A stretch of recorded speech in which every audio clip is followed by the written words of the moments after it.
2021 সালের অভ্যুত্থানের পর প্রথমবারের মতো নির্বাচন হচ্ছে মিয়ানমারে।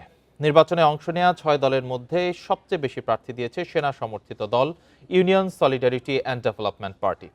মিয়ানমারের নির্বাচন নিয়ে আলোচনা করতে আমাদের সঙ্গে এই মুহূর্তে যোগ দিয়েছেন চট্টগ্রাম বিশ্ববিদ্যালয়ের আন্তর্জাতিক সম্পর্ক বিভাগের অধ্যাপক ডক্টর ফরিদুল আলম। ডক্টর ফরিদুল আলম, আপনাকে স্বাগত ইন্ডিপেন্ডেন্ট সংবাদে। শুরুতেই যেটা জানতে চাচ্ছি যে 2021 সালে সূচিকে অভ্যুত্থানের পর মিয়ানমারের প্রথম নির্বাচন হচ্ছে এটি। মিয়ানমারের এখন যে অবস্থা, বিভিন্ন বিদ্রোহী গোষ্ঠী জাতিগোষ্ঠীতে বিভক্ত এবং নির্বাচনকেও জান্তা বিরোধীরা প্রহসনের নির্বাচন বলছেন। তো এই নির্বাচন কি স্থিতিশীলতা আনতে পারবে মিয়ানমারে?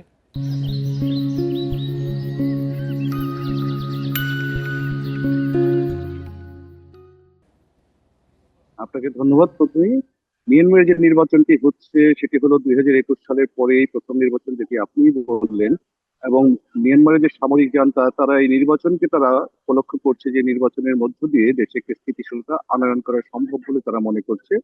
কার্যত যেটি জাতীয় এবং আন্তর্জাতিক ভাবে সবখানেই যেটি বোঝা যাচ্ছে যে এই নির্বাচন কোনোভাবেই স্থিতিশীলতা আনতে পারবে না, বরং এই নির্বাচনটি আয়োজনের মূল লক্ষ্য হচ্ছে জান্তা সরকার যে অবৈধভাবে রাষ্ট্র ক্ষমতা দখল করে আছে, একটি নির্বাচনের মধ্য দিয়ে তারা তাদের নিজেদের একটি বৈধতা দেওয়ার চেষ্টা করছে। যদিও এই নির্বাচনটি একটি অংশগ্রহণমূলক নির্বাচন হচ্ছে না। এবং আপনি জানেন যে মিয়ানমারের সবচেয়ে বড় রাজনৈতিক দল অং সান সুচির যে দলটি, সেটি হচ্ছে ন্যাশনাল লিগ ফর ডেমোক্রেসি, তাদের ইতিমধ্যে নিষিদ্ধ হয়েছে। এবং মিয়ানমারের যে বিভিন্ন জাতিগত যে সমস্যাগুলো চলছে গত কয়েক বছর ধরে, সেখানে কোনো দলই বা কোনো পক্ষই কিন্তু এই নির্বাচনে অংশগ্রহণ করছে না। কার্যত সামরিক শাসকদের যে দল এবং তাদের আশীর্বাদ পুষ্ট সমর্থন পুষ্ট কয়েকটি দল মিলে এই নির্বাচনটি করছে, এবং এই নির্বাচনটি পরিপূর্ণ নির্বাচনও হচ্ছে না। আপনি জানেন 330টি আসনের মধ্যে 65টি আসনকে বাদ দিয়ে 265টি আসন নির্বাচন হচ্ছে, 3 দফার এই নির্বাচন, যেখানে আপনার অনেক ভোটাররা সেখানে ভোটও দিতে পারছে না, এবং নির্বাচনটি পরিপূর্ণ নির্বাচনও হচ্ছে না। এবং এর মধ্য দিয়ে কোনোভাবে এটি আশা করা যায় না। জাতিসংঘ যেটি বলেছে, ইউরোপিয়ান ইউনিয়ন বলেছে, আহ, আহ, আন্তর্জাতিক সংস্থাগুলিও বলছে, এবং নির্বাচন সংশ্লিষ্ট যারা অভিজ্ঞ যারা আছেন তারাও বলছেন এই নির্বাচনটি কার্যত একটি প্রহসনী নির্বাচন হচ্ছে, এবং এই নির্বাচনের মধ্য দিয়ে কার্যত যে সামরিক শাসনের যে বিষয়টি আছে, এটিকে আরেকটি প্রলম্বিতকরণের একটি উপলক্ষ ছাড়া আর কিছুই নেই। জি, নির্বাচনের মাধ্যমে তারা নিজেদের একটা বৈধতা দেওয়ার চেষ্টা করছে এমন ধারণা করা হচ্ছে। তো মিয়ানমারে দীর্ঘদিন ধরে যে গৃহযুদ্ধ চলছে, তারা কি আসলে এই নির্বাচনের মাধ্যমে একটা মানে যুদ্ধ থেকে সরে আসার পথ খুঁজছে? কি মনে হয় আপনার? না, গৃহযুদ্ধ যেটি চলছে সেটি হচ্ছে সামরিক শাসন বিরোধী যে যুদ্ধটি চলছে। সামরিক শাসন বিরোধী আন্দোলন মিয়ানমারে বহু বছর ধরেই চলছে। আপনার দেশটি স্বাধীন হওয়ার পর থেকে নানাভাবে এই দেশটি সামরিক শাসনের খপ্পরে পড়েছে।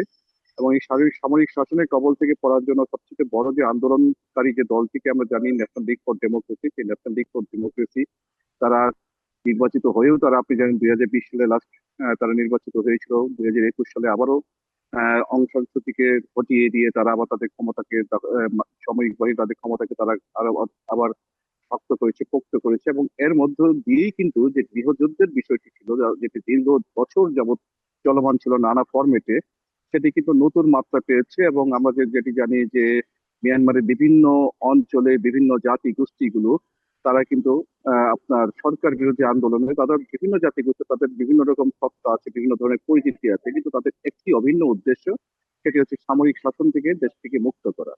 সেই জায়গাটিকে কেন্দ্র করে আপনি যেটি আমরা দেখতে পাচ্ছি যে এই গৃহযুদ্ধের মাত্রাটিকে কমানোর জন্য কোনো লক্ষণ নেই, বরং যে বিষয়টি সামরিক শাসকরা চাচ্ছে, তারা মনে করছে যে এই নির্বাচনটি দিয়ে তারা চায়নার সমর্থনেই মূলত তারা অনেক বছর ধরে তারা রাষ্ট্র ক্ষমতায় আছে। ওই নির্বাচনটি দিয়ে তারা ধারণা করছে যে আন্তর্জাতিক সহায়তা, আন্তর্জাতিক সমর্থন এবং আন্তর্জাতিক স্বীকৃতি তারা লাভ করতে পারে কিনা, যে স্বীকৃতির মধ্য দিয়ে তারা তাদের যে দমন পীড়ন যে বিষয়টি আছে সেটিকে একটা বৈধতা দেওয়ার, আনুষ্ঠানিক বৈধতা দেওয়ার চেষ্টা করতে পারে কিনা, সেইটি আপনি মূল বিষয়।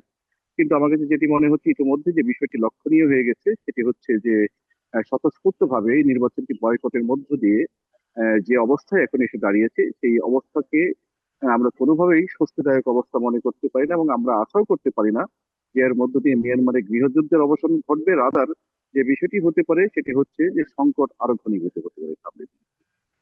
নির্বাচনের মাধ্যমে সংকট আরো দীর্ঘায়িত হতে পারে বা গভীর হতে পারে বলে আপনি মনে করছেন। অনেক ধন্যবাদ জনাব ফরিদুল আলম, আমাদের সাথে যুক্ত হয়ে আপনার মূল্যবান মতামত তুলে ধরার জন্য।